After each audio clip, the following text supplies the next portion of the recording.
Hey everybody!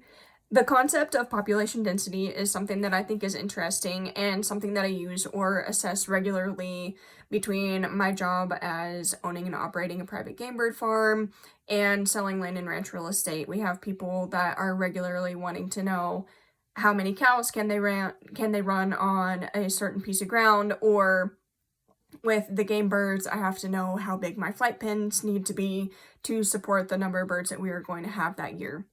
The concepts relating to population density that Bowyer addresses in his scholarly journal are density-dependent and density-independent factors. Bowyer describes density-independent factors such as the climate that the ungulates are living in can be masked due to the animals being conditioned to the climates that they already live in. So these are climates that are extremely cold in the winters, or they can get really dry in the summers. So these factors that would normally be detrimental to animals, they become conditioned to living in these areas and know how to pretty much make the best of the areas that they live in.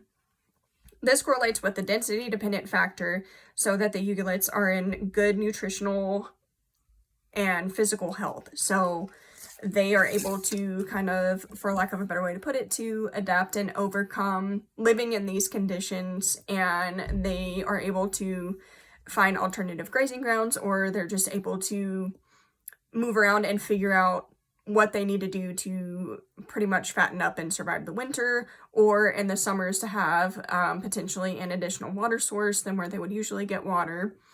In Wyoming, sheep ranchers regularly utilize summer grazing ground in the Bighorn Mountains, which can impact the health and the populations of the bighorn sheep in our area due to commingling and bacterial infections being introduced to the native sheep from you would say domesticated sheep, but yes.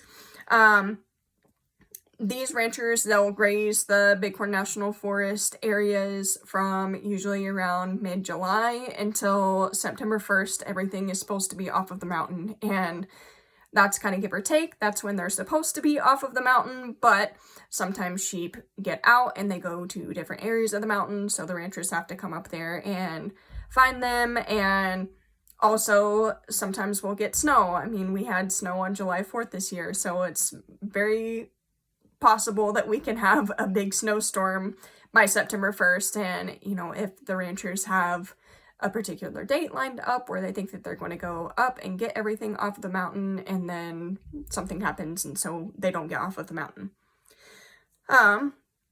Which grazing these areas does help with wildfires, which we do get. Thank goodness this past year we had a lot of rain and we did not have a extremely bad fire season, but in the past 3 to 4 years we have had extreme droughts and extreme wildfires, and so grazing down these grasslands does help mitigate how far some of these fires can spread, just because there is not as much grass, but it is detrimental to the density-dependent factors because of the bacteria and the infections that these domesticated sheep can bring into the native populations.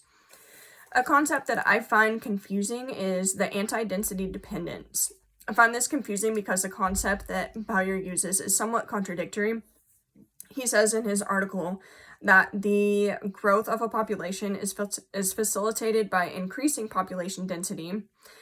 And to me, yes, a population grows by having an increased population, but I do understand the concept that he brought into that to try to explain it about how ungulates do become territorial of different grazing areas, and for example, elk during the rut are going to be fighting each other, trying to take over herds of cows, so on and so forth.